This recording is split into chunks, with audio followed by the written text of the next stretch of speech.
সম্মানিত উপস্থিতি, কেমন আছেন আপনারা? আলহামদুলিল্লাহ, আলহামদুলিল্লাহ আলা কুল্লি হাল ওয়া ফি কুল্লি মাকান। আল্লাহ রাব্বুল আলামিনের পথে যারা চলে তারা সবসময় ভালোই থাকে, আলহামদুলিল্লাহ। তাদের কলবের মধ্যে যে কি পরিমাণ সুখ থাকে, শান্তি থাকে, এটা যদি পশ্চিমা বিশ্ব জানতো তাহলে আমাদের কলবের মধ্যে বোম ফেলতো। আমরা প্রথমে দোয়া করি আমাদের আজকের মাহফিলের উপস্থিত যুবক ভাইদের জন্য, যারা এই মাহফিলটাকে সফল করার জন্য অক্লান্ত পরিশ্রম করেছেন। আমরা দোয়া করি আল্লাহ পাক এভাবেই যুবকদেরকে দলে দলে ইসলামের পথে কবুল করুন বলি আমিন। আলোচনা শুরু করতে চাই পবিত্র কুরআনুল কারীমের সূরা আল ইমরানের 102 নম্বর আয়াত থেকে। আল্লাহ রাব্বুল আলামিন বলছেন, বা'দা আউযু বিল্লাহি মিনাশ শাইতানির রাজীম। আল্লাহ পাক বলেছেন, ইয়া আইয়ুহাল্লাযীনা আমানু, হে মুমিনগণ, ইত্তাকুল্লাহ, তোমরা আল্লাহকে ভয় করো, হাক্কা তুকাতিহ, ভয় করার মতো করে ভয় করো, ওয়ালা তামুতুন্না ইল্লা ওয়া আনতুম মুসলিমুন, পরিপূর্ণ মুসলিম না হয়ে তোমরা মৃত্যুবরণ করো না। আয়াতের ব্যাখ্যা এবং মর্ম খুব স্পষ্ট। আল্লাহ পাক বলছেন, হে মুমিনরা, মানে আমরা। মুমিন কারা? উত্তর পেতে হলে হাদিসে জিবরিলে যেতে হবে। কোন হাদিস? সহিহ মুসলিমের 2 নম্বর হাদিস, মিশকাতের সহিহ মুসলিম 9 নম্বর হাদিস আর মিশকাতের 2 নম্বর। জিবরাইল আলাইহিস সালাম সশরীরে মানুষের রূপ ধরে সাহাবীদের সামনে উপস্থিত হয়েছেন। সশরীরে জনসম্মুখে এসেছেন একবার, মানুষের রূপ ধরে জনসম্মুখে এসেছেন একবার সাহাবীদের উপস্থিতিতে। এই হাদিসটাকে বলে হাদিসে জিবরিল। নবী সাল্লাল্লাহু আলাইহি ওয়াসাল্লাম মসজিদে বসেছিলেন। জিবরাইল আলাইহিস সালাম এসে 4টা প্রশ্ন করেছেন। কয়টা? 4টা। তার মধ্যে একটা ছিল, ইয়া মুহাম্মদ, বলেন সাল্লাল্লাহু আলাইহি ওয়াসাল্লাম, আখবিরনি আনিল ঈমান, আমাকে ঈমান সম্পর্কে বলুন, ঈমান কি? নবী সাল্লাল্লাহু আলাইহি ওয়াসাল্লাম বলেছেন, আল ঈমানু, আল ঈমান হচ্ছে আন তুমিনা বিল্লাহ, তুমি আল্লাহর প্রতি বিশ্বাস করবে, ওয়া মালাইকাতিহি, আল্লাহ পাকের ফেরেশতা মণ্ডলীর প্রতি বিশ্বাস করবে, ওয়া কুতুবিহি, আল্লাহ পাকের আসমানি কিতাব সমূহে বিশ্বাস করবে, ওয়া রুসুলিহি, আল্লাহর প্রেরিত সমস্ত রাসূলগণের প্রতি বিশ্বাস করবে, ওয়াল ইয়াউমিল আখির, পরকালের প্রতি বিশ্বাস করবে, ওয়া আন তুমিনা বিল কদরি খাইরিহি ওয়া শাররিহি, এবং তুমি তাকদীর বা ভাগ্যের ভালো মন্দের প্রতি বিশ্বাস করবে।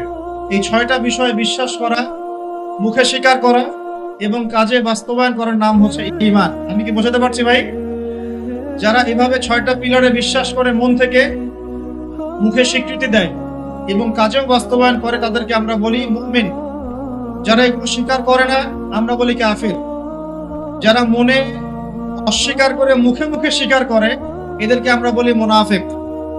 আর যারা স্বীকার করে নিয়েও কাজ করতে গিয়ে পাপাচারে লিপ্ত হয়, তখন আমরা বলি সে ফাসিক বা জালেম। এই হলো ঈমান কেন্দ্রিক 4 শ্রেণীর মানুষ, হয় মুমিন, অথবা কাফের, অথবা মুনাফিক, অথবা ফাসিক জালেম। কখন কাফের হয়? যখন ঈমানের 6 পিলারের কোনো পিলার বিশ্বাস করে না, বা 5টা করে একটা করে না। 5টা মানি, একটা মানি না, তারপরেও কাফের। ঠিক যেমন কোরআনের সব সূরা মানে, সূরা নাস মানে না, কি হবে? কাফের। এভাবে সব নবীকেই মানি, ঈসা আলাইহিস সালামকে মানি না, কি হবে? এরকম সব কিতাব মানি, কিন্তু তাওরাত যে আল্লাহর পক্ষ থেকে নাযিল হয়েছিল মানি না, এ কি হবে? অতএব ঈমানের 6 পিলারে যারা বিশ্বাস করে, মনে বিশ্বাস করে, মুখে স্বীকৃতি দেয়, কাজে বাস্তবায়ন করে, তাদেরকে আমরা বলি মুমিন। কথা বুঝতে পারছেন? এবং যারা এগুলো অস্বীকার করে তাদেরকে আমরা বলি কাফের। তারপরে যারা মনে বিশ্বাস করে না কিন্তু মুখে মুখে স্বীকার করে, বাইরে দেখায় যে হ্যাঁ আমি মুমিন, ভিতরটাতে ইসলাম বিদ্বেষী মনোভাব থাকে, এদেরকে আমরা বলি মুনাফিক। কি বলি? সবচেয়ে বড় মুনাফিকের সর্দারের নাম কি? আব্দুল্লাহ বিন উবাই। তার সাথে ইহুদিদের খুব ঘনিষ্ঠ সম্পর্ক ছিল, ছিল কি না? আচ্ছা, এখন 4র্থ শ্রেণী হচ্ছে যারা বিশ্বাস করে ঠিকই, মুমিন ঠিকই, কিন্তু কাজ করতে গিয়ে দেখা যায় কবিরা গুনাহে লিপ্ত হয়, তখন আমরা তাকে বলি সে হয়ে গেছে ফাসিক বা জালেম। ফাসিক বা জালেম হলেই কাফেরের সমান হবে না, কারণ ফাসিক বা জালেম ব্যক্তির তওবা করার দরজা কি আছে? খোলা আছে। তো ঈমানের সঙ্গে আমরা এখানে পেলাম এই মুমিনদেরকে আল্লাহ পাক বলছেন ইত্তাকুল্লাহ, তোমরা আল্লাহকে ভয় করো। আল্লাহ পাক মুমিনদেরকে বলছেন আল্লাহকে ভয় করো। কেমন করে ভয় করো? হাক্কা তুকাতি, ভয় করার মতো করে ভয় কর। খালি মুখে বললাম ভয় করি, কাজে নাই এমন নয়। মুখে বললাম যে মুসলিম, নামাজ নাই এমন নয়। মুখে বললাম মুসলিম, নামাজ পড়ে যাকাত দেয় না এমন না। মুখে বলছে মুসলিম, নামাজ পড়ে মসজিদ কমিটির সভাপতি, আবার এদিকে সুদ খায় এমন না। কথা বুঝতে পারছেন? ভয় করার মতো ভয় কর। নামাজ পড়ি, তাহাজ্জুদ পড়ি, আবার বাইরে বেপরদায়ও যাই এমন ভয় না। নামাজ পড়ি, রোজা রাখি, আবার সিগারেটও খাই এমন ভয় না। নামাজ রোজা ঠিক আছে, গার্লফ্রেন্ডকে নিয়ে ঘুরে বেড়াই এমন ভয় না। ঠিক আছে, সব ঠিক আছে, নামাজ রোজা হজ জাকাত, পর্নোগ্রাফিতে আসক্ত, মেয়েদের সাথে আসক্ত, সুদ খায়, ঘুষ খায়, জেনা করে, দুর্নীতি করে এমন মানুষ নয়। ইত্তাকুল্লাহ হাক্কা তুকাতি, আল্লাহকে ভয় করো, ভয় করার মতো করে ভয় করো। ওয়ালা তামুতুন্না ইল্লা ওয়া আনতুম মুসলিমুন, পরিপূর্ণ আত্মসমর্পণকারী মুসলিম না হয়ে মৃত্যুবরণ করো। আয়াতের কথাগুলো কি কঠিন না সহজ? ভয় করার মতো ভয় একটা এক্সাম্পল দিতে পারি। সামনে রমাদান মাস আসছে, রমজান মাসে ইনশাআল্লাহ আমরা সবাই রোজা রাখবো ইনশাআল্লাহ। আল্লাহ পাক আমাদের সবাইকে রমজানে পৌঁছে দিন এবং 30টা রোজা ঠিকঠাক মতো রাখার তৌফিক দান। রমজানের সওম থাকে, যাকাত প্রদান করা হয়, তারাবি তাহাজ্জুদ আমরা পড়ি, কোরআন খতম করি, আলহামদুলিল্লাহ মানুষকে ইফতার করাই। দেখেন এই কাজগুলো যখন আমরা করি, কেউ কিন্তু দেখছে না আমি রোজা আছি কিনা। ইচ্ছা করলে আপনি গোসল করার সময় 1 গ্লাস পানি খেয়ে ফেলতে পারেন, ওযু করার সময় চুপ করে পানি খেয়ে ফেলতে পারেন, কেউ কি দেখবে? কিন্তু আপনি করেন না। কেন করেন না? কারণ আপনি বিশ্বাস করেন আল্লাহ পাক হাজির নাজির, আল্লাহ পাক দেখছেন, শুনছেন, জানছেন। এই যে আল্লাহকে ভয় করি না দেখেই সর্বাবস্থায় আল্লাহ পাক আমাকে দেখছেন, এই কনসেপ্টটা লালন করি, এটাই হলো হাক্কা তুকাতি, ভয় করার মতো ভয় কর। আরেকটা এক্সাম্পল দেওয়া যায়, জিবরাইল আলাইহিস সালাম একটা প্রশ্ন করছেন নবী সাল্লাল্লাহু আলাইহি ওয়াসাল্লামকে, ইয়া মুহাম্মদ সাল্লাল্লাহু আলাইহি ওয়াসাল্লাম আখবিরনি আনিল ইহসান, আমাকে ইহসান সম্পর্কে বল, ইহসান কি? নবীজি বলছেন সাল্লাল্লাহু আলাইহি ওয়াসাল্লাম, আল ইহসান, ইহসান হচ্ছে আন তা'বুদাল্লাহা কাআন্নাকা তারাহ, ইহসান হচ্ছে তুমি এমন ভাবে আল্লাহর ইবাদত করবে যেন তুমি আল্লাহকে দেখতে পাচ্ছ। নামাজ পড়ছো, মনে হচ্ছে আল্লাহ আমাকে দেখছেন, আমি আল্লাহকে দেখছি। যাকাত দিচ্ছ, খেয়াল খুব যে আল্লাহ আমাকে দেখছেন। দান সদকা করছো, মনে রাখবে আল্লাহ আমাকে দেখছেন, রিয়া করো না। কোরআন তেলাওয়াত করছো, চিন্তা করছো আল্লাহ আমাকে দেখছেন। আপনি রাতের বেলা মেয়েদের সাথে কথাবার্তা বলতে পারছেন না, কারণ আপনি চিন্তা করছেন আল্লাহ আপনাকে দেখছেন। আপনি সুদ খেতে পারছেন না, কারণ চিন্তা করছেন আল্লাহ আমাকে দেখছেন। গোপনে পাপ করতে পারছেন না, আল্লাহ আমাকে দেখছেন। এই যে কনসেপ্ট, তুমি এমন ভাবে আল্লাহর ইবাদত করবে যেন তুমি আল্লাহকে দেখছো। তুমি যদি আল্লাহকে দেখতে না পারো, কারণ বাইরের চোখ দিয়ে আল্লাহকে দেখা যাবে যাবে না, আসলে যাবে না। জান্নাতীরা আল্লাহকে দেখবে ইনশাআল্লাহ। কারা দেখবে? জান্নাতীরা আল্লাহ পাককে দেখবে। এটা বলে দিই ছোট্ট করে, জান্নাতের যত নাজ নিয়ামত দেওয়া হবে, এই নাজ নিয়ামত গুলো দেওয়ার পরে আল্লাহ পাক জিজ্ঞাসা করবেন আর কিছু চাও? তখন জান্নাতীরা বলবেন, এত নিয়ামত আল্লাহ আপনি দিয়েছেন, আর কি চাই? এত নাজ নিয়ামত দিয়েছেন, আর কি চাইতে পারি? তখন আল্লাহ রাব্বুল আলামিন যত নূরের পর্দা আছে এগুলো উঠিয়ে দিবেন, উঠিয়ে সরাসরি আল্লাহ পাকের দিদার দিবেন ইনশাআল্লাহ তাআলা। এরপর জান্নাতের সৌন্দর্য ফিকে মনে হবে। স্বাভাবিক, কে সবচেয়ে বেশি সুন্দর? আচ্ছা, তো এই দুনিয়াতে আল্লাহকে দেখা যাবে না এই চোখ দিয়ে, তাহলে ওয়াইল্লাম তাকুন তারা, তুমি যদি আল্লাহকে দেখতে না পারো ফাইন্নাহু ইয়ারাক, তাহলে জেনে রাখবে আল্লাহ পাক তোমাকে দেখছে। এই কনসেপ্টটার নাম হচ্ছে ইহসান। ইহসানের সাথে যদি প্রতিটা ইবাদত করা যায়, তাহলে আমরা প্রকৃত তাকওয়া অর্জন করতে পারবো ইনশাআল্লাহ। ওয়ালা তামুতুন্না ইল্লা ওয়া আনতুম মুসলিমুন, আর পরিপূর্ণ মুসলিম না হয়ে তোমরা মৃত্যুবরণ করো না। যখন আমরা টেবিলের নিচ দিয়ে ঘুষ নেই, যদি আমরা ইহসান বুঝতাম, ইহসান কি জিনিস, আমি এটা করতে পারতাম না। যদি আমরা মানে উপর থেকে একটা বাজেট পেশ হচ্ছে, আস্তে আস্তে হাতি লঞ্চ করা হচ্ছে, একটা হাতি আস্তে আস্তে আস্তে আস্তে আস্তে আপনার আমার কাছে আস্তে আস্তে মাছি হয়ে গেল। এটা হতো না যদি আমার কাছে ইহসান থাকতো। নামাজ পড়ছি আর মানুষ আমার নামাজ দেখছে, এই জন্য নামাজ লম্বা করছি। ইহসান থাকলে এটা হতো না। মানুষ জানুক যে আমি বড় দানশীল, এই জন্য ওয়াজ মাহফিলে এসে আমি নাম প্রকাশ করছি, আমি দিয়েছি 10, আমি 20, আমি 50। এই যে মানুষ জানুক আমি দানশীল, এরকম কনসেপ্ট থাকলে রিয়া হয়। ইহসান থাকলে রিয়া হতো না। ইহসান কি এটাই আগে বুঝি। প্রত্যেকটা ইবাদত এমন ভাবে করা যে আল্লাহ আমাকে দেখছেন এবং আল্লাহ পাকে সন্তুষ্টির জন্যই করা, রাসূলের তরিকাতেই করা। আল্লাহ রাব্বুল আলামিন সবাইকে ইহসানের সাথে ইবাদত করার তৌফিক দান করুন। এরপর আল্লাহ পাক বলছেন ওয়ালা তামুতুন্না ইল্লা ওয়া আনতুম মুসলিমুন, মানে পরিপূর্ণ মুসলমান না হয়ে মৃত্যুবরণ করো না। এই জায়গাতে আমাদের অনেকের সমস্যা। আমরা মাশাআল্লাহ মুসলিম পরিবারে জন্ম নিয়েছি ঠিকই, কিন্তু ইসলামের অনেক বেসিক জিনিস আমরা জানি না। ঠিক আছে, মুসলিম পরিবারে জন্ম নেওয়ার পরেও দেখা যায় দুর্ভাগ্যজনক আমাদের অনেকেই নামাজ পড়ি না। মুসলিম পরিবারে জন্ম নিয়েছি কিন্তু কোরআন তেলাওয়াত করতে জানি না। মুসলিম পরিবারে জন্ম নিয়ে মাশাআল্লাহ বড় বড় জায়গায় চলে গেছি, দেশের অর্থনীতির বিশ্বের অনেক জায়গায় চলে গেছি, কিন্তু কোরআনের 20-30টা সূরা পড়ার তৌফিক হচ্ছে না। নবীর হাদিস 30-40টা মুখস্থ করার তৌফিক হচ্ছে না।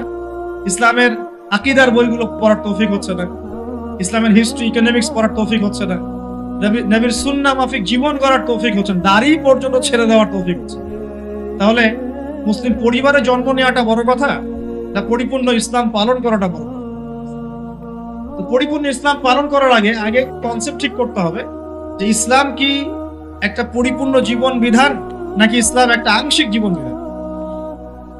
উত্তরটা আমরা নিব আল্লাহ রাব্বুল আলামিনের কাছ থেকে। সূরা মাইদা আয়াত নাম্বার 3। সূরা মাইদা আয়াত নাম্বার 3 আল্লাহ পাক বলছেন, বিসমিল্লাহির রহমানির রহিম, আল ইয়াউমা আকমালতু লাকুম দীনাকুম ওয়া আতমামতু আলাইকুম নি'মাতি ওয়া রাদিতু লাকুম আল ইসলাম দীনান। আমার সাথে একটু কথা বলবেন। এই আয়াতটা নাজিল হয়েছে বিদায় হজের ভাষণের সময়। বিদায় হজে কিন্তু কয়েকটা ভাষণ হয়েছে। এই বিদায় হজেই সূরা নাসর নাজিল হয়, ইযা জাআ নাসরুল্লাহি ওয়াল ফাth। এই বিদায় হজেই যখন নবী সাল্লাল্লাহু আলাইহি ওয়াসাল্লাম ভাষণ দিচ্ছিলেন যে আমি কি তোমাদের কাছে আল্লাহর দ্বীন পৌঁছে দিয়েছি, সাহাবীরা বলছিলেন যে হ্যাঁ, ফালা ইয়া রাসূলুল্লাহ, অবশ্যই পৌঁছে দিয়েছে। তিনি আসমানের দিকে আঙ্গুল তুলে বলছিলেন আল্লাহুম্মা ফাশহাদ।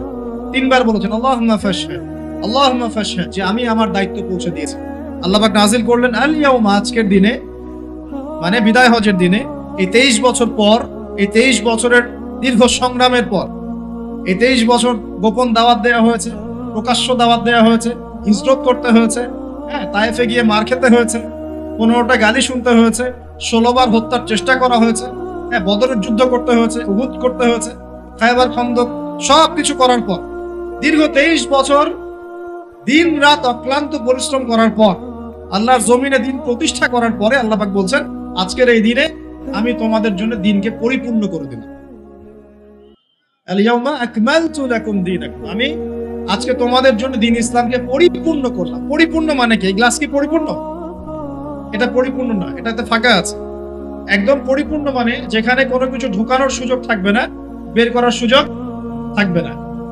আমরা যারা সায়েন্স পড়েছি টুকটাক সবাই জানি, একটা গ্লাস যদি ফিল আপ করা হয় পানি দিয়ে, এখানে যদি আমি একটা ইটের বা পাথরের টুকরা ফেলে দেই, তাহলে ওই পাথর যে পরিমাণ জায়গা দখল করবে ততটুকু পরিমাণ পানি বের হয়ে যাবে কিনা?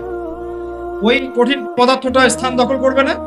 ঠিক একইভাবে ইসলামের মধ্যে যদি নতুন কিছু ঢুকানো হয়, তাহলে দেখা যাবে ইসলামে কিছু বের হয়ে চলে আসবে। ইসলামে কিছু নতুন ঢুকাবেন, তাহলে মূল ভেজাল যেটা ঢুকাবেন ওই জায়গায় খাঁটি কিছু বের হয়ে চলে আসবে। বুঝতে পারছি? আচ্ছা, তাহলে ইসলামে কোনো কিছু ঢোকানোর সুযোগ নাই, বের করার সুযোগ নাই। আচ্ছা, আসুন, আল্লাহ পাক বলছেন আল ইয়াউমা আকমালতু লাকুম দীনাকুম, আমি দ্বীন ইসলামকে আজকে পরিপূর্ণ করলাম। ওয়া আতমামতু আলাইকুম নি'মাতি, তোমাদের উপর আমি আমার নিয়ামতকে পূর্ণতা দিয়ে দিলাম। ওয়া রাদিতু লাকুমুল ইসলাম দীনান, দ্বীন ইসলামকে তোমাদের জীবন বিধান মনোনীত করে আমি আল্লাহ তোমাদের প্রতি সন্তুষ্ট হয়ে গেলাম। সুবহানাল্লাহ।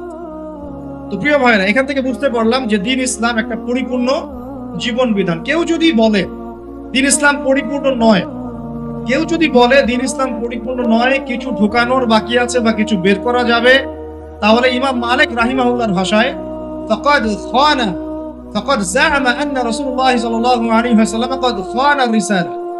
এই সেন্টেন্সটা বুঝবেন। ইমাম মালিক রাহিমাহুল্লাহ বলছেন, কেউ যদি চিন্তা করে যে ইসলাম পরিপূর্ণ নয়, কিছু ঢোকানোর সুযোগ আছে, বের করার সুযোগ আছে, ঠিক আছে, তাহলে ফাকাদ আন্নামা জাআমা আন্না রাসূলুল্লাহ সাল্লাল্লাহু আলাইহি ওয়াসাল্লাম ক্বাদ খানা রিসালা, তাহলে সে যেন এটা প্রতিষ্ঠা করতে চাচ্ছে বা ধারণা করছে যে নবী সাল্লাল্লাহু আলাইহি ওয়াসাল্লাম তার উপর অর্পিত রিসালাতের দায়িত্বে খেয়ানত করেছেন। নাউযুবিল্লাহ। তাই না বিষয়টা?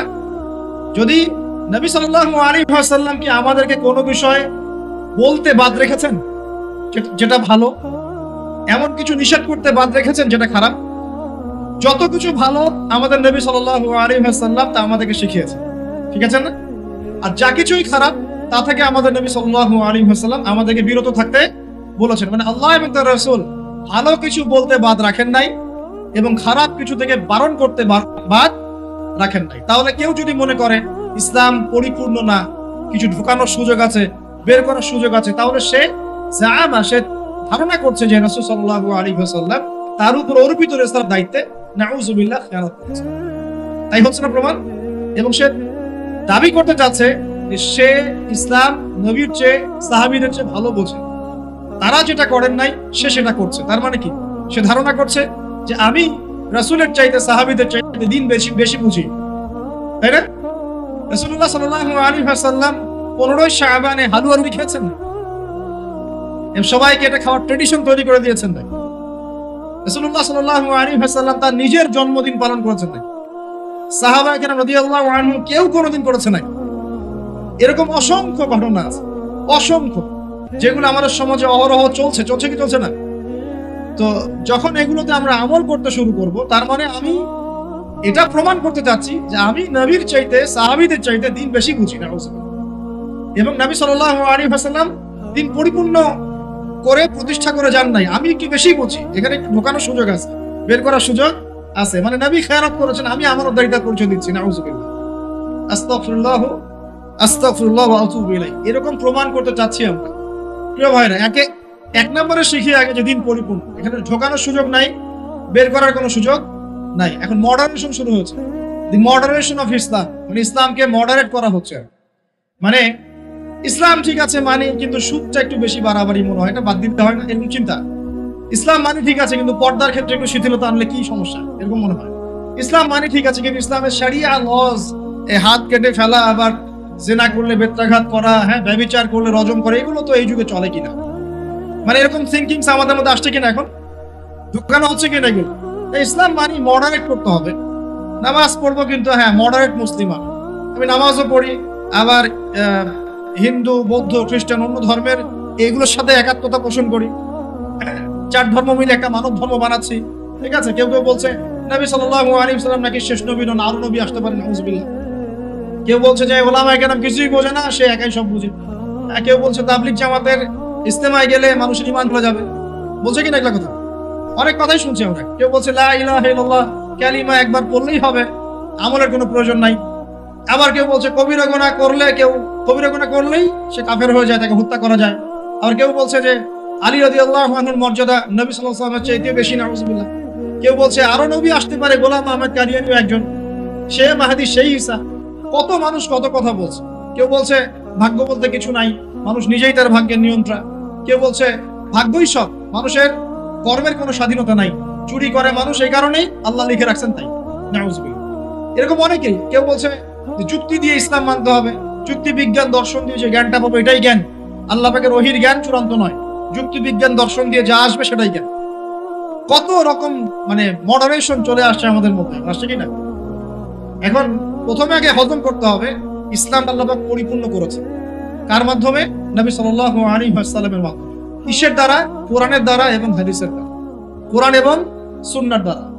এরপর সাহাবায়ে কেরাম তার উপর আমল করে দেখিয়েছে, তার পরের জেনারেশন আমল করে দেখিয়েছে, 4 ইমামগণ আমল করে দেখিয়েছে, মুহাদ্দিসিন কেরাম আমল করে দেখিয়েছে, যত বরেণ্য উলামায়ে কেরাম প্রত্যেক যুগে যুগে তারাও কিন্তু আমল করে দেখিয়েছেন। পরবর্তী জেনারেশনের ক্ষেত্রে গিয়ে কিছু ইখতিলাফ এসেছে, ফিকহি মাসআলা ইখতিলাফ এসেছে। এই ইখতিলাফগুলো এখন পর্যন্ত আছে, এই ইখতিলাফগুলো থাকবে, কিন্তু এর কারণে আমরা কখনো বিভক্ত হয়ে যাব না ইনশাআল্লাহ। ইখতিলাফ থাকতে পারে, ফিকহি মাসআলা ইখতিলাফ থাকতে পারে, এর ফলশ্রুতিতে আমরা কখনো বিভক্ত হয়ে যাব না ইনশাআল্লাহ তাআলা। এবারে আসেন, আল্লাহ পাক বলছেন এই পরিপূর্ণ দিন বাদ দিয়ে অন্য দিন যদি কেউ তালাশ করে কবুল করা হবে কিনা, একটা বড় প্রশ্ন কিনা? উত্তর আল্লাহ পাক দিচ্ছেন একই সূরায় না, এটা আল্লাহ পাক দিচ্ছেন সূরা আলে ইমরানে গিয়ে 85 নম্বর আয়াতে। আল্লাহ পাক বলছেন ওয়া মা ইয়াবতাগি গায়রাল ইসলামি দীনান ফালা ইউকবাল মিন। কেউ যদি ইসলাম নামক এই পরিপূর্ণ জীবন ব্যবস্থাকে বাদ দিয়ে অন্য কোন দিন তালাশ করে, অন্য কোন কোড অফ লাইফ তালাশ করে, ফালা ইউকবাল মিন, তার কাছ থেকে কোন ফরজ নফল কোন আমলই কবুল করবে। তারপরে আল্লাহ পাক বলছেন ইন্না দীনা ইনদাল্লাহিল ইসলাম, এই সূরা 19 নম্বর আয়াতে। আমার কাছে আল্লাহ পাক বলছেন নিশ্চয় আল্লাহর কাছে একমাত্র গ্রহণযোগ্য দ্বীনের নাম কি? ইসলাম। ইসলাম একমাত্র দ্বীন, সেটা আবার পরিপূর্ণ, এটা বাদ দিয়ে অন্য কোনো দিন তালাশ করলে কবুল হবে না। Concept clear? এবার সামনে যাই। পরিপূর্ণ মানে কি? পরিপূর্ণ অর্থটাকে এটাও তো বুঝতে হবে। পরিপূর্ণ মানে শর্ট করে বলি, আমাদের জীবনে 5টা থেকে 6টা ডিপার্টমেন্ট থাকে, বোঝেন? একটা ডিপার্টমেন্ট হচ্ছে আমাদের ইবাদত বন্দেগীর ডিপার্টমেন্ট, মানে আমরা এখানে নামাজ পড়ি, রোজা রাখি, হজ জাকাত এগুলো করি, আমরা তাসবিহ তাহলিল জিকির আজগার এগুলো ইবাদত বন্দেগী করি, আল্লাহর জিকির, তাসবিহ তাহলিল, দান সাদাকা, নামাজ রোজা, হজ জাকাত ইত্যাদি। এগুলো হচ্ছে আমাদের ইবাদত বন্দেগীর ডিপার্টমেন্ট, 1 নাম্বার। 2 নাম্বার আমাদের পারিবারিক ডিপার্টমেন্ট আছে, আমরা পরিবার চালাই, বিয়ে শাদী করি, হ্যাঁ, স্ত্রী সন্তান লালন পালন ভরণ পোষণ দেয় ইত্যাদি। পরিবারের মধ্যে দিনের আমরা চর্চা করি, এটা পারিবারিক ডিপার্টমেন্ট। 3 নাম্বার হচ্ছে সোশ্যাল, আমরা সামাজিক জীব, সমাজে আমরা একে অপরের সাথে মেলামেশা করি, সামাজিক বিষয়গুলো ডিল করি, এটা আমাদের সামাজিক জীবন। 4 নাম্বার আমাদের পলিটিক্যাল লাইফ আছে, মানুষ কিন্তু খলিফা, আল্লাহ পাকের কি খলিফা, আল্লাহ পাকের জমিনে সে খলিফার দায়িত্ব পালন করবে। যদি আল্লাহর বিধান অনুযায়ী করে তাহলে আল্লাহর খলিফা, যদি শয়তানের বিধান অনুযায়ী করে তাহলে শয়তানের খলিফা। কথা ক্লিয়ার? যদি আল্লাহ পাকের বিধান অনুযায়ী করে তাহলে আল্লাহর খলিফা, যদি শয়তানের বিধান অনুযায়ী করে তাহলে শয়তানের খলিফা। তখন খলিফার কনসেপ্ট থাকবে। পলিটিক্যাল লাইফে ইসলামে কিছু হেদায়েত আছে, এটা আমাদের পলিটিক্যাল লাইফ।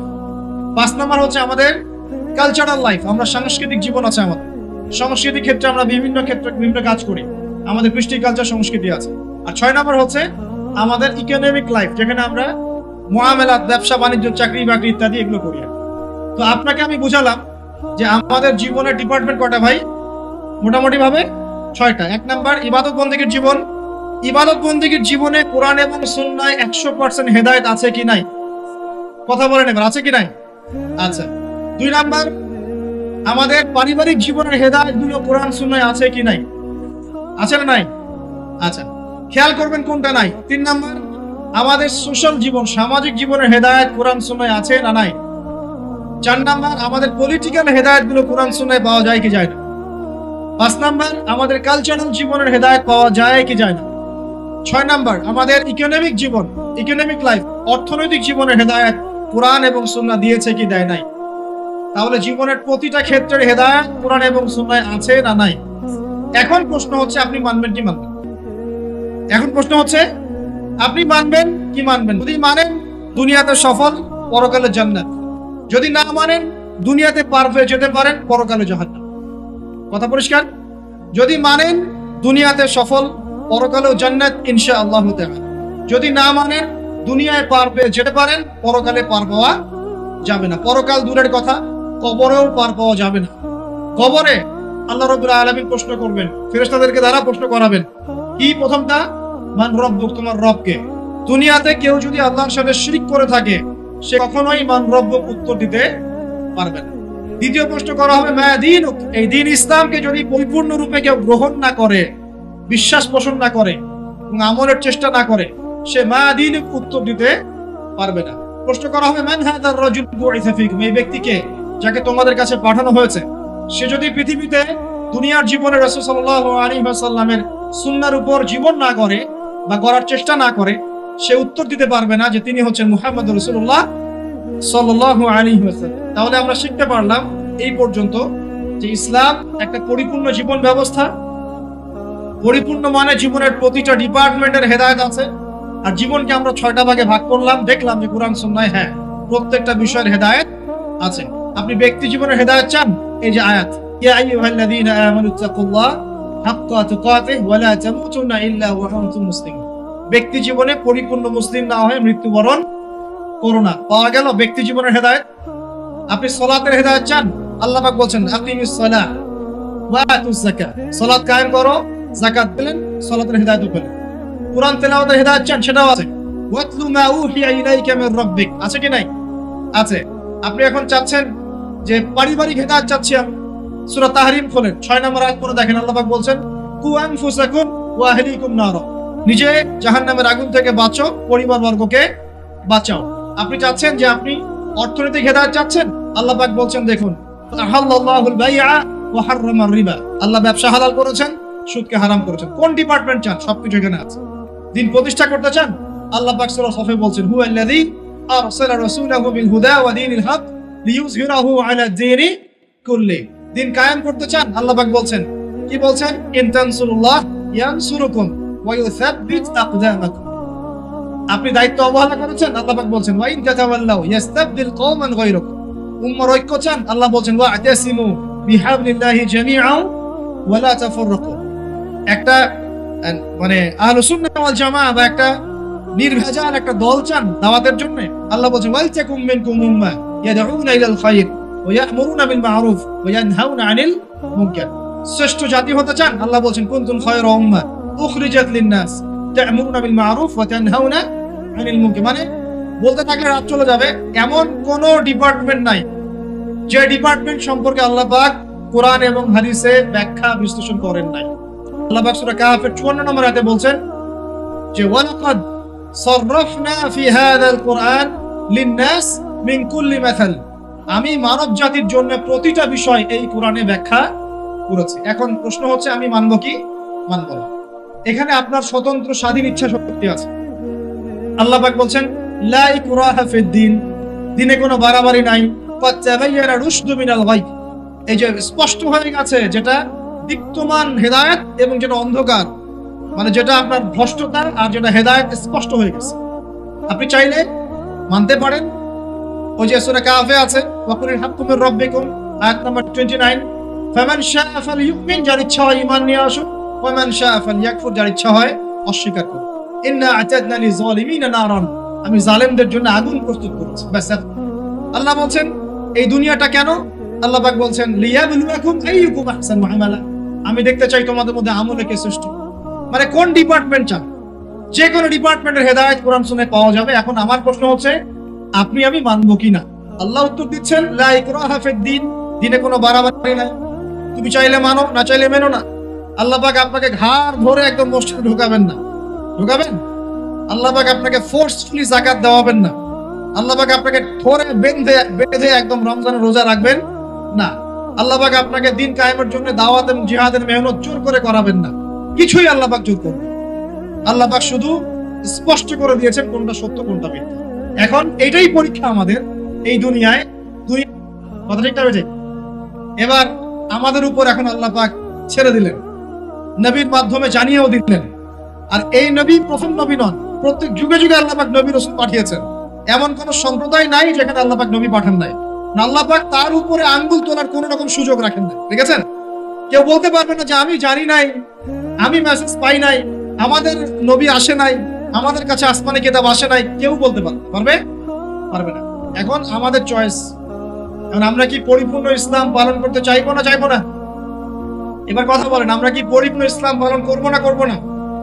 যদি পরিপূর্ণ ইসলাম পালন করতে চাই তাহলে কয়েকটা বিষয়। এক, একটু মনোযোগ দেন, পরিবেশ নষ্ট করেন না। এক নাম্বার, আমাদের সবাইকে আল্লাহ পাকের তাওহীদ লা ইলাহা ইল্লাল্লাহর উপর থাকতে হবে এবং সুন্নাত মুহাম্মদুর রাসূলুল্লাহর উপর থাকতে হবে। পারবো ইনশাআল্লাহ? দুই নাম্বার, আমাদের সবাইকে ইবাদত বন্দেগীর জীবনের সমস্ত ইবাদত নবীর তরিকায় করার চেষ্টা করতে হবে। আল্লাহ পাক তৌফিক দান করুন, আমিন। আমাদের সবাইকে অর্থনৈতিক জীবনে গিয়ে আবার হারামখোর হওয়া যাবে না, হালাল রিজিক অন্বেষণ করতে হবে। আল্লাহ পাক তৌফিক দান করুন, বলি আমিন। আমাদের সবাইকে পারিবারিক জীবনে গিয়ে ওই ইহুদি খ্রিস্টানদের মতো পরিবার গড়া যাবে না, ইসলামিক পরিবার গড়তে হবে। আল্লাহ পাক তৌফিক এনায়েত করুন। আমাদের সবাইকে এই সমাজ জীবনে গিয়ে ইহুদি খ্রিস্টানদের মতো সংস্কৃতি এবং সমাজনীতি ফলো করা যাবে না, আল্লাহর দেয়া সংস্কৃতি এবং সমাজনীতি ফলো করতে হবে। আল্লাহ পাক তৌফিক দান করুন, বলি আমিন। ইভেন পলিটিক্যাল লাইফে গিয়েও চেষ্টা করতে হবে আল্লাহর বিধানগুলো অনুযায়ী মানুষের মাঝে বিচার ফয়সালা করার জন্য। আল্লাহ পাক তৌফিক দান করুন, বলি আমিন। এবং সর্বোপরি দুনিয়া আখিরাতের যতগুলো ক্ষেত্র আছে, এই প্রতিটা ক্ষেত্রে রাসূলুল্লাহ সাল্লাল্লাহু আলাইহি ওয়াসাল্লামের দেখানো আদর্শ এবং তরিকা অনুযায়ী চলতে পারলে কবরেও শান্তি, দুনিয়াতেও সফল, হাউজে কাউসারের পানিও পাবো ইনশাআল্লাহ, রাসূল সাল্লাল্লাহু আলাইহি ওয়াসাল্লামের সুপারিশও পাবো ইনশাআল্লাহ, তার সাথে জান্নাতে থাকতেও পারবো ইনশাআল্লাহ। এবার দুটো দিকে ফোকাস করে আমি আলোচনা করব, খুব খেয়াল রাখেন, একটু মনোযোগ দেন, এই জায়গাটা খুব ইম্পর্টেন্ট।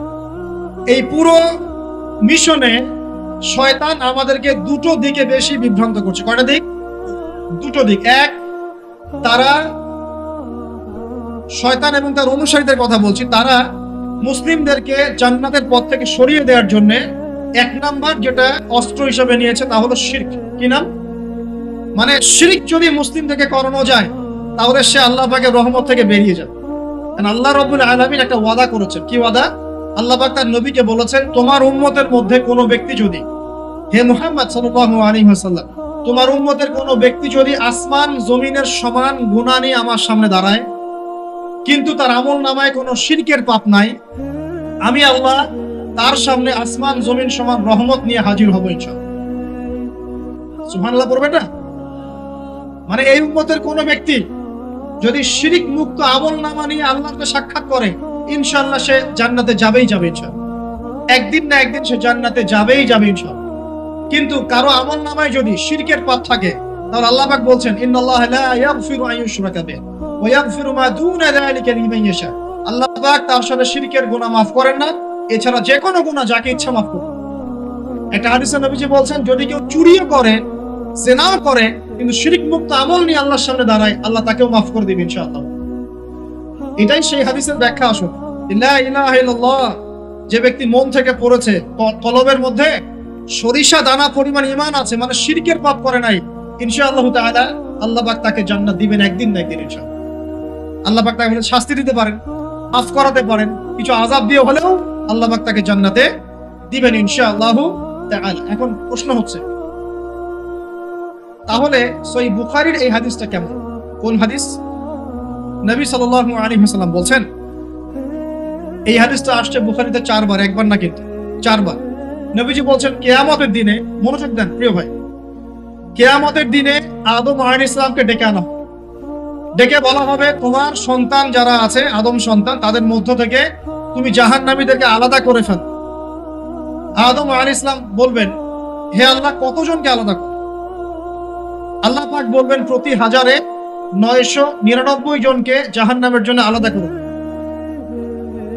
নাউযুবিল্লাহ বলবেন, প্রতি 1000-999 জনকে জাহান্নামের জন্য আলাদা করুন। সহিহ বুখারীতে 4 বার আসে, একবার না, 4। এবার সাহাবীরা কিন্তু একটু বিচলিত হয়ে পড়লেন। তিনি বলেন, ইয়া রাসূলুল্লাহ, তাহলে কিভাবে হবে? নবী সাল্লাল্লাহু আলাইহি ওয়াসাল্লাম বলছেন, আশ্বস্ত হও, জান্নাতীদের কাতার হবে 120টা। কয়টা? 120টা। তার মধ্যে 80টা কাতার হবে আমার উম্মত, উম্মতে মুহাম্মাদের ইনশাআল্লাহ।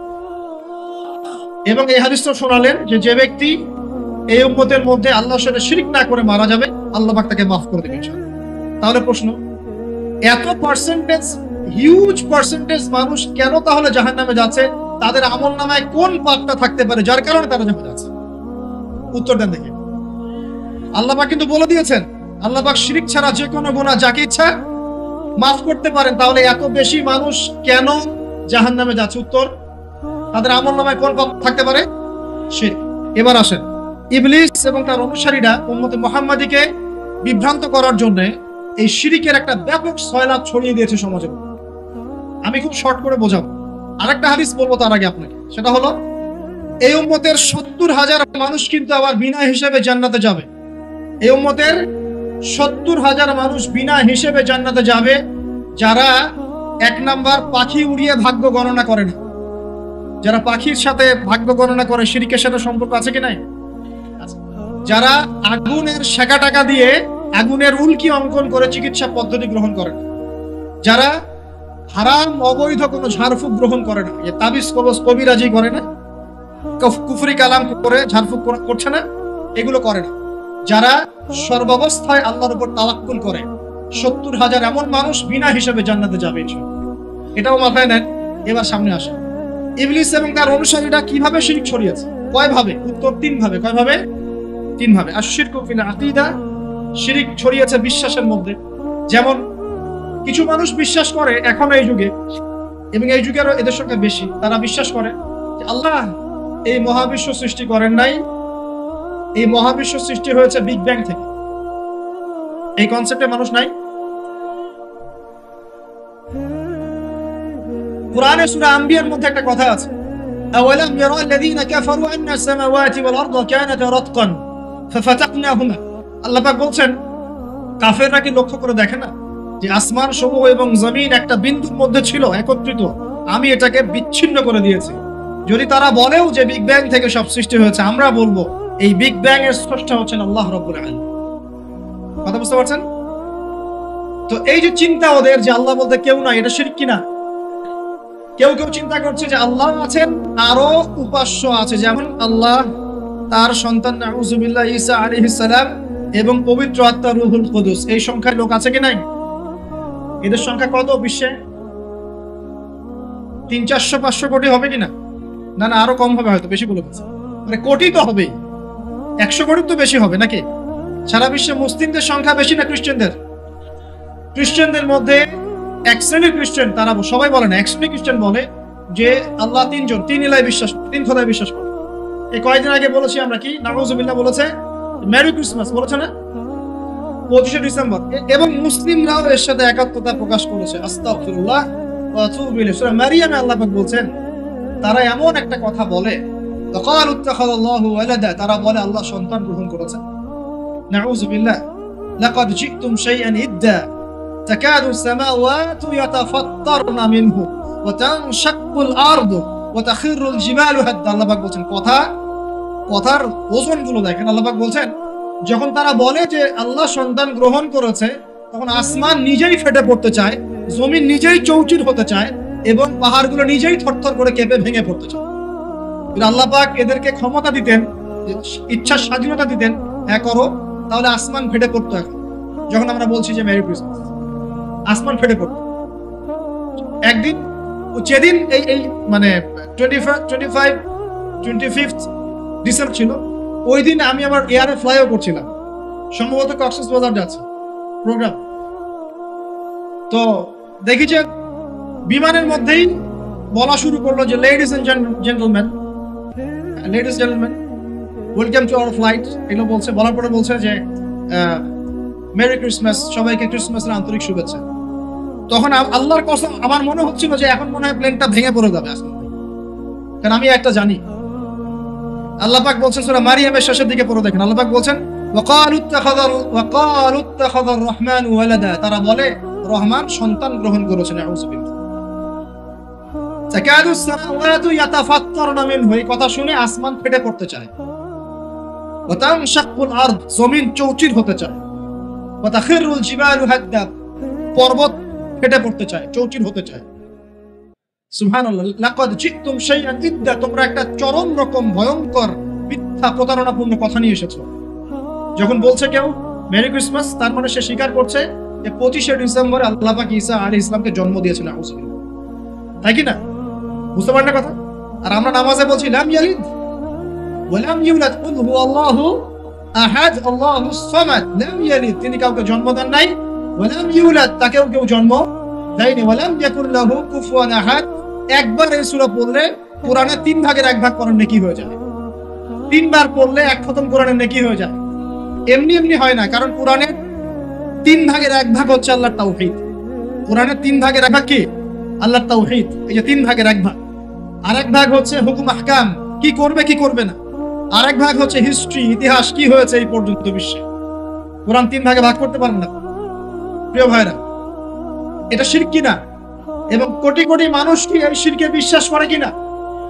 এখন ওই সমাজে গিয়ে যদি আপনি বলেন সামাজিকতার খাতিরে মেনে নিচ্ছি যে এটা শিরক, তারপরে আমি আপোষ করলাম, চলবে? এখন কিছু মানুষ সামাজিকতার দোহাই দেয়। সামাজিকতা কোন সমাজে? যে সমাজ আমাকে শিরক শেখাবে ওই সমাজ, যে সমাজ আমাকে হারাম খাওয়া শেখায় সেই সমাজ, যে সমাজে মানুষ বেদাতি আমল করে সেই সমাজ। কোন সমাজের পূজা করবেন? কোন সমাজের ইত্তেবা করবেন? যে সমাজ নবী সাল্লাল্লাহু আলাইহি ওয়াসাল্লামের আদলে গড়া সমাজ, সেই সমাজের আমরা তাবেদারি করব ইনশাআল্লাহ। আর যে সমাজ জাহেলিয়াতের আদলে গড়া, সেই সমাজের তাবেদারি করতে হবে। আল্লাহ পাক বোঝার তৌফিক দান করুন। তো এই যে কিছু মানুষ এখানে শিরক করছে, তারপর কিছু মানুষ কি বলছে যে গ্রহ নক্ষত্র চন্দ্র সূর্যের উপাসনা করা যায়, করছে না মানুষ? কিছু মানুষ কবর পূজা করছে কিনা? করছে কিনা? কিছু মানুষ মাজারের পূজা করছে কিনা? কিছু মানুষ মৃত ব্যক্তির কাছে নজর মানত করে কিনা? কিছু মানুষ মৃত ব্যক্তির কাছে এই যে কুরবানি জবাই করে কিনা? কিছু মানুষ এই যে জাদুবিদ্যার চর্চা করছে কিনা?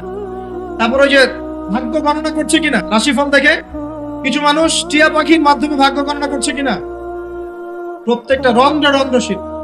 প্রথম শিরক হচ্ছে আকীদার, বিশ্বাসের। আল্লাহ ছাড়া কেউ সন্তান দিতে পারে, বিশ্বাস করলে শিরক। আল্লাহ ছাড়া কেউ আমাকে পরকালে বাঁচাবে, বিশ্বাস করলে শিরক। আল্লাহ ছাড়া কেউ আমাকে ভালো করতে পারে, বিশ্বাস করলে শিরক। খারাপ করতে পারে, বিশ্বাস করলে শিরক। আল্লাহ ছাড়া কেউ উপকার অপকার করতে পারে, বিশ্বাস করলে শিরক। আল্লাহ থেকে সব হয় এই কনসেপ্টের বাইরে গেলেই শিরক হয়ে যাবে। সবকিছু কার থেকে হয়? তো এই যে লা ইলাহা ইল্লাল্লাহ একটা আকীদার বিষয়, প্রথমে আকীদার মধ্যে শিরক ঢুকেছে। একটা শিরক ঢুকেছে আমলের মধ্যে, আর শিরকু ফিল আমাল, আমলগুলোর মধ্যে। কিরকম? এই যে আল্লাহ বাদ দিয়ে অন্য কাউকে সিজদা করা, আল্লাহ বাদ দিয়ে অন্য কারোর জন্য নজর মানত করা, আল্লাহ বাদ দিয়ে অন্য কারোর জন্য এই যে আপনি কুরবানি করছেন, হ্যাঁ, আল্লাহ ছাড়া অন্য কারোর কাছে দোয়া করছেন, সবই শিরক। এই যে আপনি হাতের মধ্যে একটা বালা পরে আছে, বালাটা খুলতে বললে খোলেন, কেন খোলেন না? আপনার ধারণা এটা খুলে ফেললে আপনার ক্ষতি হবে, রোগ আর ভালো হবে। এই যে আকীদা, শিরকি আকীদা, শিরকি আকীদা, টাটকা শিরকি আকীদা।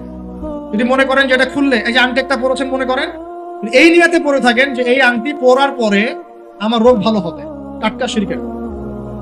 এমনি যদি পরেন সৌন্দর্য বর্ধনের জন্য পরেছি, কোনো সমস্যা নেই, ইন্নামাল আমালু বিন্নিয়াত। কিন্তু যদি এই নিয়তে পরেন এই আংটিটা পরলে আমার রোগটা ভালো হবে, খুললে আর রোগ ভালো হবে, ব্যাস শিরক হয়ে গেছে। তারপরে বিয়ে হচ্ছে না, তাবিজ করতেছে, তাবিজ করলে বিয়ে হবে, শিরক হয়ে গেল। আবার একজন একজনকে ভালোবাসে, অবৈধ ভালোবাসে, বৈধটা না, অবৈধটা। এখন তার আবার বিয়ে ঠিক হয়েছে এক জায়গায়, এই বিয়ে সে ভাঙাবে, কবিরাজের কাছে গিয়ে বিয়ে ভাঙানি করতেছে, চালাচালি করতেছে, নকশা আঁকতেছে, করে না? স্বামী স্ত্রীর কথা শোনে না, স্ত্রী চলে গেছে কবিরাজের কাছে, গিয়ে বলছে আমার স্বামী আমার কথা শোনে না, তাবিজ করবো, তাবিজ দেন। স্বামী ঘুমায়, বালিশের নিচে দেখে তাবিজ। আসলে এরকম কুফরি কালা সবই শিরক। কেউ জাদুবিদ্যার চর্চা করতেছে মানুষের, এবং বিশ্বাস করেন, আমি একটা নিউজ দিই আপনাদের। এখন বিশ্বের একটা অংশের মানুষ সত্যি সত্যি ব্ল্যাক ম্যাজিক বা কালো জাদু করে। ব্ল্যাক ম্যাজিক বা কালো জাদুর চর্চা হচ্ছে, আবার নতুন করে বিশ্বে কালো জাদুর চর্চা হচ্ছে, এবং এর সাথে কিন্তু জিউসরা সম্পৃক্ত আছে। কারা সম্পৃক্ত? ওই যে যারা প্যালেস্টাইন কেড়ে নিয়েছে, ওরাও সম্পৃক্ত আছে। তো খেয়াল রাখতে হবে এগুলো থেকে বাঁচার জন্য কি করব? বাঁচার জন্য প্রতিদিন 5 ওয়াক্ত নামাজ, পবিত্র অবস্থায় থাকার চেষ্টা করা, সকাল সন্ধ্যার মাসনুন দোয়া কালামগুলো পড়বেন হিজবুল মুসলিম বই থেকে, আর এই যে আপনার কোরআন তেলাওয়াত, ডেইলি একটু করে কোরআন তেলাওয়াত পড়লে ইনশাআল্লাহ এই ধরনের চোখ লাগা, বদনজর, জাদুটোনা সবকিছু পরাজিত হয়ে যাবে ইনশাআল্লাহ। বহু মানুষ জিনের উপাসনা শুরু করেছে, হ্যাঁ, জিন দাবি করছে, জিনকে দিয়ে কাজ করাচ্ছে। এগুলো তো সায়েন্স বিশ্বাস করে না, করে? জিন জাতির অস্তিত্ব আছে কি নাই? ওমা খালাকতুল জিন্না ওয়াল ইনসা, আল্লাহ পাক বলছেন ওমা খালাকতুল জিন্না ওয়াল ইনসা, আমি জিন আর মানুষকে সৃষ্টি করেছি কি জন্য? ইল্লা লিয়াবুদুন, আমার ইবাদত করার জন্য। আমাদের সবার সাথে একটা করে শয়তান জিন আছে, আছে না নাই? আছে। বাথরুমে যান না, বাথরুমে যাওয়ার সময় কি দোয়া পড়েন? আল্লাহুম্মা ইন্নী আউযু বিকা মিনাল খুবসি ওয়াল খুবসি আর খাবাইস, মানে কি? খুবসি আর খাবাইস মানে কি? দুষ্ট, নোংরা জিন, শয়তান। তো সুলাইমান আলাইহিস সালামের যুগ থেকে জাদুবিদ্যার চর্চা চলে আসছে, এবং আমাদের নবী মুহাম্মদ সাল্লাল্লাহু আলাইহি ওয়াসাল্লামকেও কিন্তু জাদু করা হয়েছিল, জানেন না? আমাদের নবী সাল্লাল্লাহু আলাইহি ওয়াসাল্লামের মাথার চুল মোবারককে নিয়ে জাদু করেছিল এক ইহুদি মহিলা, ঠিক আছে? এই জাদুর অস্তিত্ব ছিল একটা কূপের নিচে। আলী রাদিয়াল্লাহু আনহু গিয়ে সেটাকে খুঁজে বের করেন, রাসূল সাল্লাল্লাহু আলাইহি ওয়াসাল্লামের সামনে ওটা ধ্বংস করে দেওয়া হয়। এরপরে এই সময় নাজিল হয় কুল আউযু বিরাব্বিল ফালাক মিন শাররি মা খালাক ওয়া মিন শাররি গাসিকিন ইযা ওয়াকাব ওয়া মিন শাররিন নাফাসাতি ফিল উকাদ। এটা হচ্ছে জাদুর আয়াত। ওয়া মিন শাররিন নাফাসাতি ফিল উকাদ ওয়া মিন শাররি হাসিদিন ইযা হাসাদ। এবার নাজিল হয় কুল আউযু বিরাব্বিন নাস মালিকিন নাস ইলাহিন নাস মিন শাররিল ওয়াসওয়াসিল খান্নাস আল্লাযী ইউওয়াসওয়িসু ফি সুদুরিন নাস মিনাল জিন্নাতি ওয়ান নাস। এই সূরা দুটো নাজিল হয় এই ঘটনার প্রেক্ষিতেই। আমরা তো শানের ওজন অনেকে জানি না। এইগুলো এখন শিরকি আকীদা আমাদের সমাজে চলছে। আবার একটা কি, কথার মধ্যে শিরক চলছে। কথা আমরা বলছি আমরাই সমস্ত ক্ষমতার অধিকারী, বলছে কি না? এরকম কথা শোনা যায় না? আর তাবারাকাল্লাযী বিয়াদিহিল মুলক মানে কি? বরকতময় সেই সত্তা যার হাতে সমস্ত ক্ষমতা, রাজত্ব। তাবারাকাল্লাযী বিয়াদিহিল মুলক, তিনি বরকতময় সত্তা যার হাতে সমস্ত ক্ষমতা। আমরা বলি লা হাওলা ওয়ালা কুওয়াতা ইল্লা বিল্লাহ, কোন শক্তি সামর্থ্য নাই কে ছাড়া? আল্লাহ ছাড়া। আর আমরা এদিকে বলছি সমস্ত ক্ষমতা আমাদের হাতে। এটা কি শিরক হচ্ছে না? শিরক হচ্ছে। আমরা বলি, অনেক সময় বলে ফেলি, ভাই কেমন আছেন? হ্যাঁ ভাই, আপনার দোয়ায় ভালো আছে। আপনি কি আমার দোয়ায় ভালো আছে? আপনাকে বলতে হবে যে আলহামদুলিল্লাহ, আল্লাহর ইচ্ছায়, অতঃপর আপনার দোয়ায় ভালো আছে। কথা খুব সাবধান। আলহামদুলিল্লাহ, আল্লাহর ইচ্ছায়, এবং অতঃপর আপনার দোয়ায় ভালো আছে। অতঃপর বলতে হবে, অতঃপর, এবং না, অতঃপর। বলছে মা কেমন আছে? ভালো আছে, ডাক্তার ভালো ছিল, না হলে মাকে বাঁচানো যেত না, ব্যাস শিরক হয়ে গেল। বলছে নৌকাটা ডুবে যাচ্ছিল, মাঝি ভালো ছিল, না হলে নৌকা ডুবে যায়, ড্রাইভারটা ভালো ছিল, না হলে রাস্তায় নির্ঘাত অ্যাক্সিডেন্ট হতো। এইটা কথা আমরা চলতে ফিরতে শিরক করতেছি। এই যে মেয়ে ছেলেটা বল তোমাকে ছাড়া বাঁচবো না,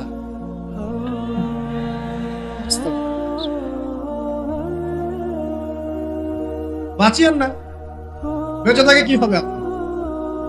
যদি একটা মেয়ের জন্য জীবন দিয়ে দেন তাহলে আল্লাহর জমিনে আপনি আল্লাহর জন্য কি করবেন?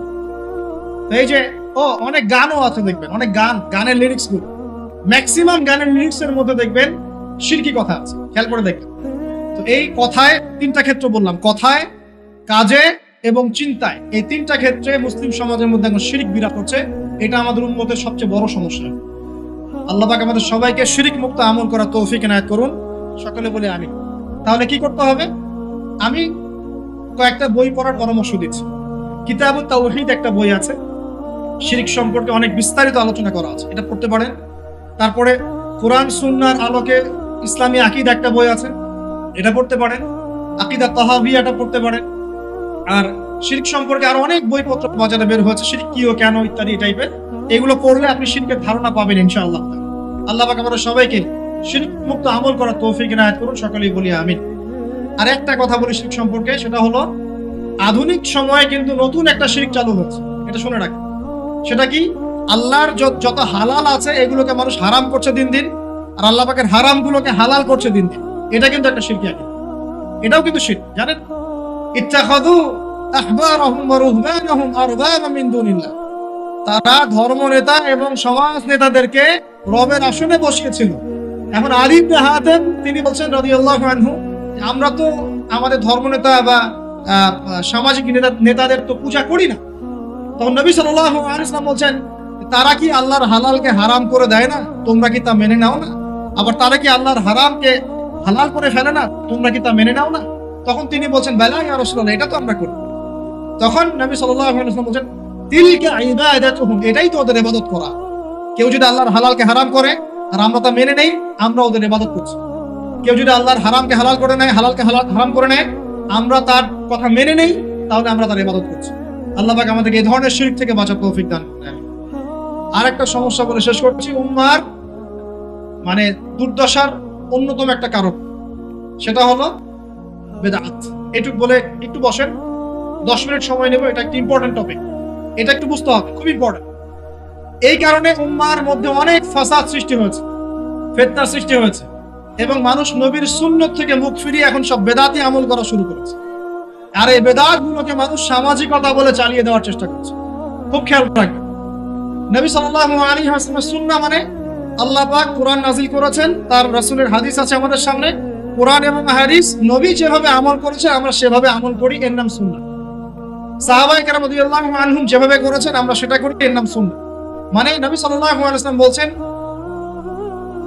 মান ইয়াইশ মিনকুম বা'দি, তোমাদের মধ্যে আমার পরে যারা বেঁচে থাকবে, ফাসায়ারা ইখতিলাফান কাসীরা, তোমাদের মধ্যে যারা বেঁচে থাকবে আমার পর তারা দেখবে অনেক ইখতিলাফ চলছে সমাজের মধ্যে। তো আলাইকুম বিসুন্নতি ওয়া সুন্নতিল খুলাফায়ে রাশিদিন মাহদিন মিন বা'দি, তখন তোমাদের কাজ হবে আমার সুন্নতকে আঁকড়ে ধরে থাকা এবং আমার হেদায়েত প্রাপ্ত খুলাফায়ে রাশিদা সাহাবায়ে কেরাম তাদের সুন্নতকে আঁকড়ে ধরে থাকা। এই সুন্নতের বাইরে যে কোনো কাজ, যে কোনো আকীদা, যে কোনো মতবাদ, এগুলো সবই বেদাত বলে গণ্য হবে। আল্লাহ পাক আমাদেরকে বোঝার তৌফিক দান করুন। যেমন তাওহীদে থাকতে হবে, শিরক করা যাবে না, ঠিক তেমনি সুন্নতে থাকতে হবে, বেদাত করা যাবে না। সুন্নত কেমন? নবী সাল্লাল্লাহু আলাইহি ওয়াসাল্লাম ঘুমিয়েছেন যেভাবে, সেইভাবে ঘুমাবো সুন্নত। নবীজি ঘুমিয়েছেন, ঘুমানোর আগে ওযু করেছেন, ডান দিকে কাত হয়েছেন, আল্লাহুম্মা বিইসমিকা আমুতু ওয়া আহইয়া বলেছেন, সূরা মুলক তেলাওয়াত করেছেন, পারলে আপনি করবেন, আয়াতুল কুরসি পড়েছেন, সূরা বাকারার শেষের 3টা আয়াত পড়েছেন, 33 বার সুবহানাল্লাহ, 33 বার আলহামদুলিল্লাহ, 34 বার আল্লাহু আকবার পড়েছেন, ঘুমিয়ে গেছেন। এখন যদি নবীর সুন্নাহ মতো ঘুমাই, এই ঘুমটাও নেকির কাজ হবে ইনশাআল্লাহ। এখন যদি ঘুমানোর নতুন কোন তরিকা আমি বের করি, তাহলে নবীর সুন্নতের বাইরে বেদাত হয়ে যাবে। বেদাত শব্দের অর্থ হচ্ছে নতুন আবিষ্কার। একটু মনোযোগ দেন প্লিজ, একটু বসেন, এইটুকু শেষ করে দিচ্ছি। বেদাত শব্দের অর্থ হচ্ছে নতুন আবিষ্কার। সুন্নাহ মানে যেমন আদর্শ, রীতি, আল্লাহ পাকেরও সুন্নত আছে, নবী সাল্লাল্লাহু আলাইহি ওয়াসাল্লামের সুন্নত আছে, আমরা তার সুন্নত মেনে জীবন করবো ইনশাআল্লাহ, আল্লাহ পাক তৌফিক দান করুন। ঠিক তাওহীদের বিপরীত যেমন শিরক থাকে, সুন্নতের বিপরীত থাকে কি? বেদাত, মানে নতুন আবিষ্কার। এটাকে দুই ভাগে ভাগ করা যায়, খেয়াল করে একটু আমার দিকে। কয় ভাগে ভাগ করা যায়? দুই ভাগ। একটা হচ্ছে দুনিয়াবি ক্ষেত্রে নতুন আবিষ্কার, একটা দিনের ক্ষেত্রে নতুন আবিষ্কার। দুনিয়াবি ক্ষেত্রে মানে কি? এই যে মোবাইল ফোন আপনার হাতে আছে, এই মোবাইল ফোন কি রাসূলের যুগে ছিল? সাহাবীদের যুগে ছিল? এই যে লাইটিং করেছি, নবীর যুগে এরকম লাইট ছিল? মাইকে কথা বলছি, নবীর যুগে মাইক ছিল? এরোপ্লেন, আমরা এয়ারক্রাফটের সফর করছি, নবীর যুগে এয়ারক্রাফট ছিল? খেয়াল করে দেখেন, আমরা যখন বাহনে উঠছি, আমরা বাহনে উঠে দোয়া করছি, আল্লাহু আকবার, আল্লাহু আকবার, আল্লাহু আকবার, সুবহানাল্লাযী সাখখারা লানা হাযা ওয়া মা কুননা লাহু মুকরিনিন ওয়া ইন্না ইলা রাব্বিনা লামুনকালিবুন। এই দোয়া বদলে গেছে না যায় নাই? দোয়াটা কি বদলেছে? এই দোয়াটা নবী সাল্লাল্লাহু আলাইহি ওয়াসাল্লাম গাধার পিঠে উঠে পড়েছেন, ঘোড়ার পিঠে উঠে পড়েছেন, ওই সময়কার সমসাময়িক বাহনের পিঠে উঠে পড়েছেন। আমরা এ যুগের সমসাময়িক বাহনের পিঠে উঠে একই দোয়া পড়ছি। দোয়া কি চেঞ্জ হয়েছে না বাহন চেঞ্জ হয়েছে? এই যে বাহন যে পরিবর্তন হয়েছে, এটা টেকনোলজি না? প্রযুক্তি, টেকনোলজি। এটা হচ্ছে দুনিয়ার ক্ষেত্রে বেদাত, যেটা সম্পূর্ণ জায়েজ। বুঝতে পারছেন? এটা সম্পূর্ণ জায়েজ যতক্ষণ পর্যন্ত না স্পষ্ট কোনো দলিল পাওয়া যাচ্ছে এটার এগেইনস্টে, যেটা হারাম। স্পষ্ট দলিল না পাওয়া যাওয়া পর্যন্ত এটাকে আপনি বৈধ রাখতে পারেন। এটা এক নম্বর। আরেকটা বেদাত হলো দিনের ক্ষেত্রে বেদাত। দিনের ক্ষেত্রে কেমন? নবী সাল্লাল্লাহু আলাইহি ওয়াসাল্লাম বলছেন, মান আহদাসা ফি আমরিনা হাযা, সহিহ মুসলিম হাদিস নাম্বার 1718। নবীজি বলছেন, মান আহদাসা ফি আমরিনা হাযা মা লাইসা মিনহু ফাহুয়া রাদ।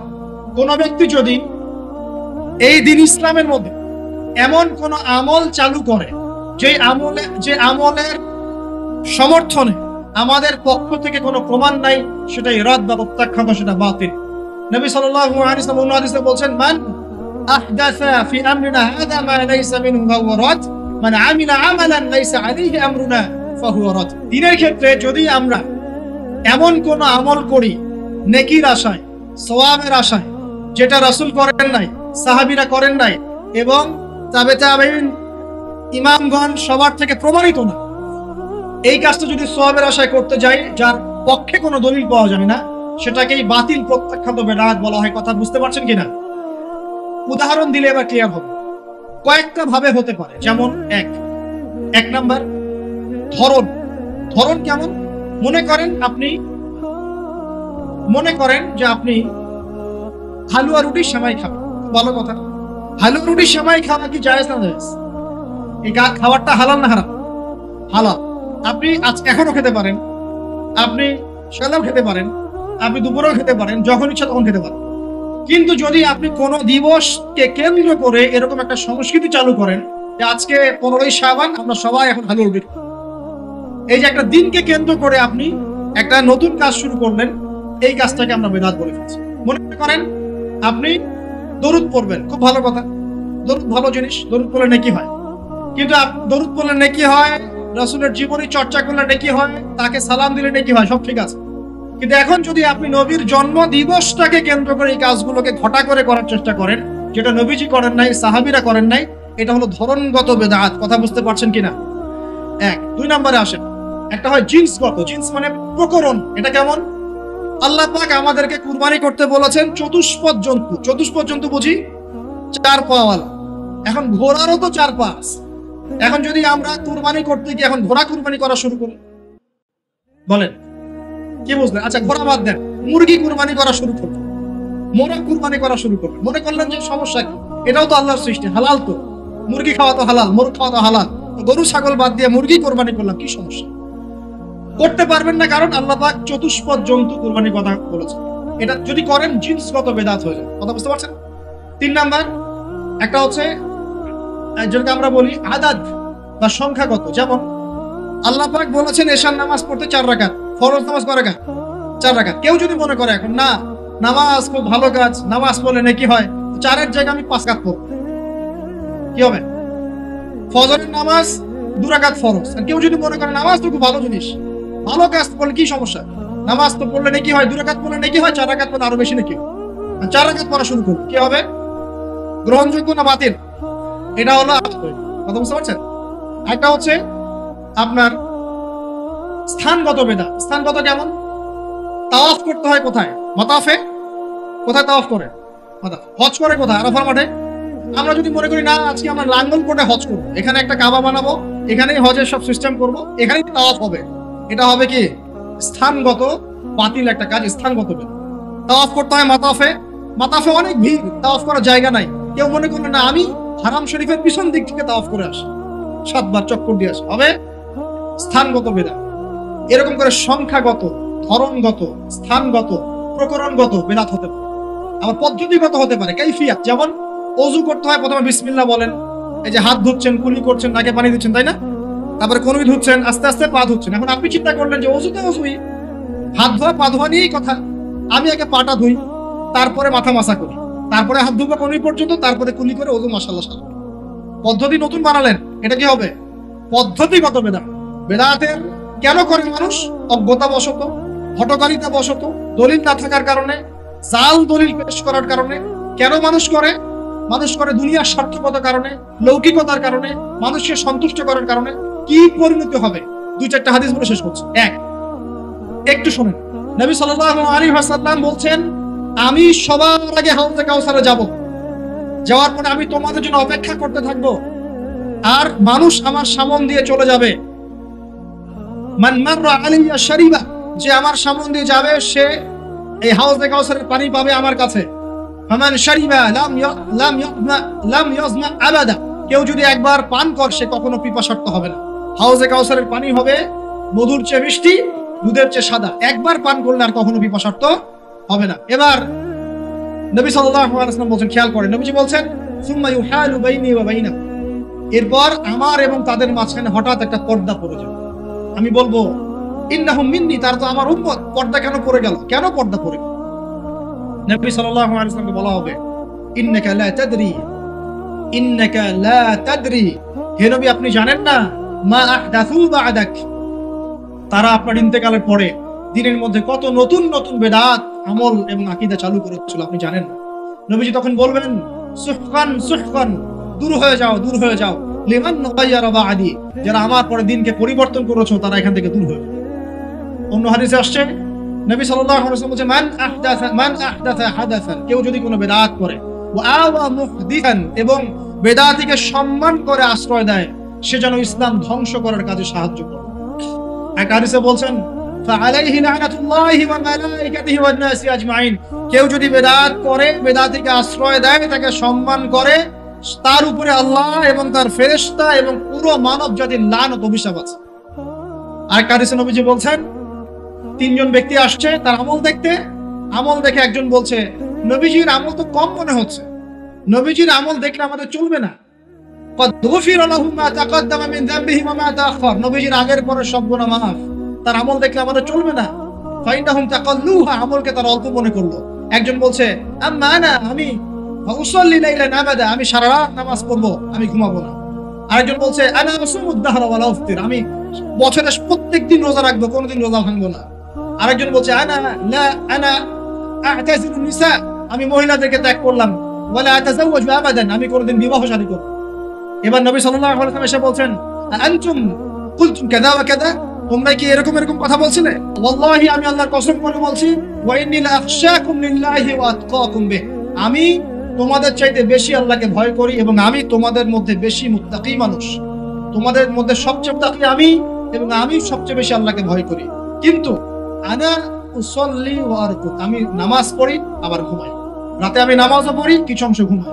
আনা আসুম ওয়া আফতির, আমি সিয়ামও রাখি আবার ছেড়েও দিই, রোজাও রাখি ছেড়েও দিই, তা না আমি সারা বছর রোজা রাখি না। আনা আতাজাওয়াজু নিসা, আমি যে বিয়ে শাদী করেছি, আমার স্ত্রীরা আছে, আমার একাধিক স্ত্রী আছে। ফামান, শুনেন, ফামান রাগিবা আন সুন্নতি, নবীজি বলছেন, কেউ যদি আমার এই সুন্নাত থেকে মুখ ফিরিয়ে নেয়, ফামান রাগিবা আন সুন্নতি, কেউ যদি আমার সুন্নাত থেকে মুখ ফিরায়, মানে বেদাতি আমল চালু করে, তাহলে কি? ফামান রাগিবা আন সুন্নতি ফালাইসা মিন্নি, সে আমার উম্মতের অন্তর্ভুক্ত না। এই হাদিস যথেষ্ট। নবীর সুন্নাত যখন যেটা যেভাবে পাবেন সেইভাবে আমল করবেন, এর বাইরে কোনো তরিকা ফলো করতে গেলে কি হবে? সুন্নাহর খেলাফ বেদাত হবে।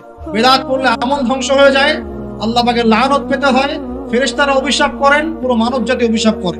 এবং যে ব্যক্তি শুধু বেদাত করে না, বেদাতিকে আশ্রয় দেয়, তাকে নবী সাল্লাল্লাহু আলাইহি ওয়াসাল্লাম বলছেন সে যেন ইসলাম ধ্বংস করার কাজে সাহায্য করলো। আর দুটো মারাত্মক কথা হচ্ছে, ইমাম ইবনে তাইমিয়া তিনি বলছেন যে আল বিদআতু আহাব্বু ইলা ইবলিস মিনাল মাসিয়া। এই বেদাতগুলো ইবলিসের কাছে পাপের চাইতে বেশি পছন্দের মিষ্টি। কারণ একজন পাপী মানুষ তওবা করার ফুরসত পায়, সে মনে করে যে আমি চুরি করছি, জিনা করছি, খারাপ কাজ করছি, এটা পাপ হচ্ছে, সে তওবা করার সুযোগ পেতে পারে। কিন্তু একজন বেদাতি মানুষ সে মনে করে আমি ভালো কাজই তো করছি, আমি কেন তওবা করব? তাই মৃত্যুর আগ পর্যন্ত তওবা করার ফুরসত হয় না। এটা খুব খারাপ। সে যদি বেদাতি আমল করে, সে প্রমাণ করতে চাচ্ছে যে সে রাসূল সাল্লাল্লাহু আলাইহি ওয়াসাল্লামকে বলতে চাচ্ছে যে আল্লাহর রাসূল দিনকে পরিপূর্ণ করেন নাই, আমি তার চেয়ে দিন বেশি বুঝি, এবং রাসূল সাল্লাল্লাহু আলাইহি ওয়াসাল্লাম দিনের আমানতদারিতার সাথে খেয়ানত করেছেন। নাউযু বিল্লাহি মিন যালিক। আল্লাহ রাব্বুল আলামিন আমাদের সবাইকে বিদআত মুক্ত সুন্নতে আমল করার তৌফিক দান করুন এবং শিরক মুক্ত তাওহীদের উপর থাকার তৌফিক ইনায়াত করুন। আমরা দোয়া করি আল্লাহ পাক সবাইকে যেন মাফ করে দেন, কোরআন সুন্নাহ মাফিক জীবন গড়ার তৌফিক দেন, 5 ওয়াক্ত সালাত যেন জামাতের সাথে আদায় করার তৌফিক ইনায়াত করেন, ইসলাম পরিপূর্ণরূপে পালন করার তৌফিক দান করেন এবং দিন ইসলামকে আল্লাহর জমিনে প্রচার প্রসার এবং প্রতিষ্ঠা করার তৌফিক আল্লাহ পাক আমাদের সবাইকে দান করেন।